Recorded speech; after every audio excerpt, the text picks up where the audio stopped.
क्या आप यकीन करेंगे कि एक शहजादी सिर्फ एक चिड़िया को कैद करने की ख्वाहिश में खुद कैद हो गई। एक ऐसी पुरअसरार कहानी जिसमें खूबसूरत शहजादी, एक खौफनाक भूत और एक गरीब लड़का, सबकी किस्मत आपस में जुड़ जाती है। लेकिन सवाल यह है, आखिर वो चिड़िया कौन थी और शहजादी अचानक गायब कहाँ हो गई? अगर आपको ऐसी सस्पेंस और सबक आमोज कहानियां पसंद हैं तो वीडियो को लाइक करें, चैनल को सब्सक्राइब करें और बेल आइकन जरूर दबाएं। तो चलें शुरू करते हैं। पंजरे की शहजादी की हैरत अंगेज कहानी। हजारों साल पहले का वाकया है। चीन पर एक निहायत नेक दिल बादशाह हुकूमत करता था। उसकी एक ही बेटी थी जिसका नाम शहजादी खावर था। वो बेहद खूबसूरत थी। उसका चेहरा सूरज की तरह चमकता दमकता था। बादशाह अपनी बेटी से बेपनाह मोहब्बत करता था। शहजादी खावर को बचपन ही से फूलों से बहुत लगाव था। वो हर वक्त अपने महल के खूबसूरत बाग में कुल्लियों और फूलों के दरमियान खेलती रहती थी।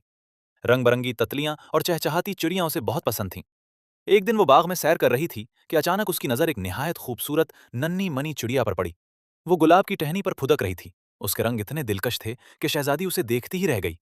शहजादी के दिल में ख्याल आया कि काश वो इस चिड़िया को पकड़कर अपने पास रख ले। वो फौरन उसकी तरफ बढ़ी, मगर चिड़िया बहुत शरारती थी।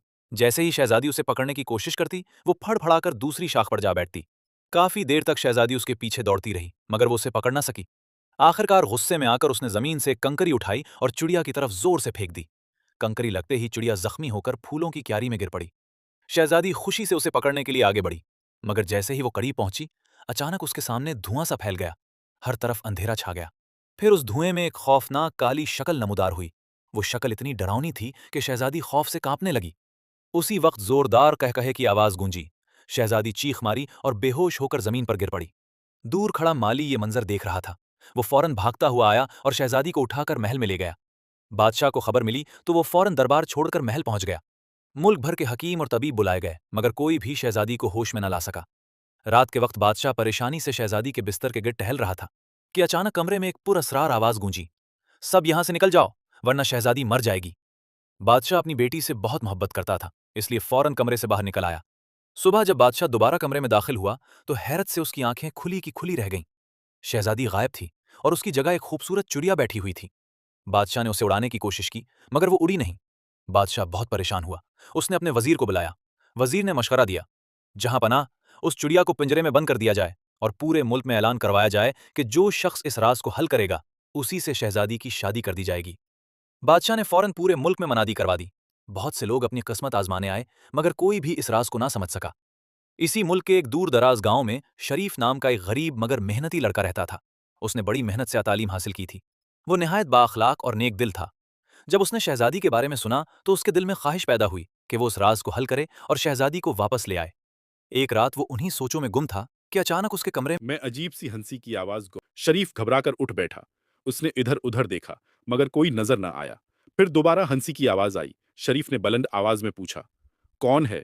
आवाज आई, मैं हूं। शरीफ ने पूछा, मैं कौन? जवाब मिला, मैं भूत हूं। शरीफ कुछ देर खामोश रहा, फिर बोला, यहां क्या लेने आए हो? भूत ने जवाब दिया, कुछ नहीं। शरीफ ने सुकून से कहा, तो फिर आराम से बैठ जाओ, मुझे सोने दो। ये सुनकर भूत हैरान रह गया। वो पहली बार किसी ऐसे इंसान से मिला था जो उससे डरा नहीं था। अचानक एक नन्हा सा बोना नमा भूत उसके सामने जाहिर हो गया। वो खुश होकर बोला, तुम बहुत अच्छे इंसान हो, क्या तुम मेरे दोस्त बनोगे? शरीफ ने मुस्कुराकर कहा, क्यों नहीं। दोनों बातें करने लगे। फिर शरीफ ने भूत को शहजादी के बारे में बताया। ये सुनकर भूत जोर जोर से हंसने लगा। उसने कहा, मैं इस सारे राज को जानता हूं, क्योंकि वो चिड़िया असल में मैं ही था। फिर उसने सारी हकीकत बताई। जब शहजादी ने मुझे कनकरी मारी तो मुझे बहुत गुस्सा आया। मैंने अपना असली रूप दिखाया, जिसे देखकर वो बेहोश हो गई। फिर रात को मैं उसे उठाकर समंदर पार एक जजीरे की काल कोठरी में कैद कराया और उसकी जगह एक चिड़िया छोड़ आया। ये सुनकर शरीफ हैरान रह गया। भूत ने उसे एक जादुई अंगूठी और कोठरी की चाबी दी। फिर बोला, अगर रास्ते में कोई भूत तुम्हें रोके तो ये अंगूठी दिखा देना, मगर याद रखना, रास्ता बहुत खतरनाक है। अगले दिन शरीफ बादशाह के पास पहुंचा और सारा हाल बताया। बादशाह को उम्मीद की एक किरण नजर आई। उसने फौरन शरीफ को इजाजत दे दी। शरीफ लंबे सफर पर रवाना हो गया। रास्ते में उसे एक बूढ़ा बाबा मिला। वो भूख से नढाल था। उसने शरीफ से कहा, बेटा, अगर कुछ खाने को हो तो दे दो। शरीफ के पास सिर्फ एक रोटी थी, मगर उसने वो भी बाबा को दे दी। बाबा ने खुश होकर उसे बहुत दुआएं दें। कुछ दूर आगे गया तो उसने देखा कि एक मछली खश्की पर तड़प रही है। शरीफ ने फौरन उसे उठाया और वापस समंदर में छोड़ दिया। मछली ने खुश होकर कहा, तुम बहुत नेक इंसान हो, तुम्हें उसका इज्र जरूर मिलेगा।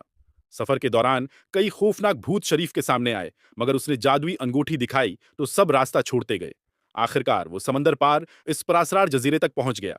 वहां एक पुरानी टूटी फूटी काल कोठरी खड़ी थी। शरीफ समझ गया कि शहजादी यहीं कैद है। उसने कांपते हाथों से दरवाजा खोला। अंदर पट्टों के बने हुए कालीन पर शहजादी खावर सो रही थी। दरवाजे की आवाज सुनकर वो जाग गई। जब उसने अपने सामने एक इंसान देखा तो खुशी और हैरत से रोने लगी। शरीफ ने उसे तसल्ली दी और कहा, मैं आपको वापस लेने आया हूं, अब आप आजाद हैं। यह सुनकर शहजादी की आंखों में खुशी के आंसू आ गए। दोनों फौरन महल की तरफ रवाना हो गए। जब वो महल पहुंचे तो बादशाह अपनी बेटी को जिंदा सलामत देखकर खुशी से बेकाबू हो गया। इसी लम्हे पंजरे में बैठी चिड़िया फड़फड़ाई और खुद बेखुद उड़ गई। अब शहजादी मुकम्मल तौर पर अपनी असली हालत में वापस आ चुकी थी। बादशाह ने वादे के मुताबिक शहजादी खावर की शादी शरीफ से कर दी। यूं एक गरीब मगर नेक दिल लड़का चीन का शहजादा बन गया और फिर दोनों हंसी खुशी अपनी जिंदगी गुजारने लगे। इस कहानी से हमें यह सबक मिलता है कि गुस्सा और लालच इंसान को मुसीबत में डाल देते हैं, जबकि नेकी, रहम दिल्ली और बिहादरी इंसान को कामयाबी और इज्जत दिलाती है।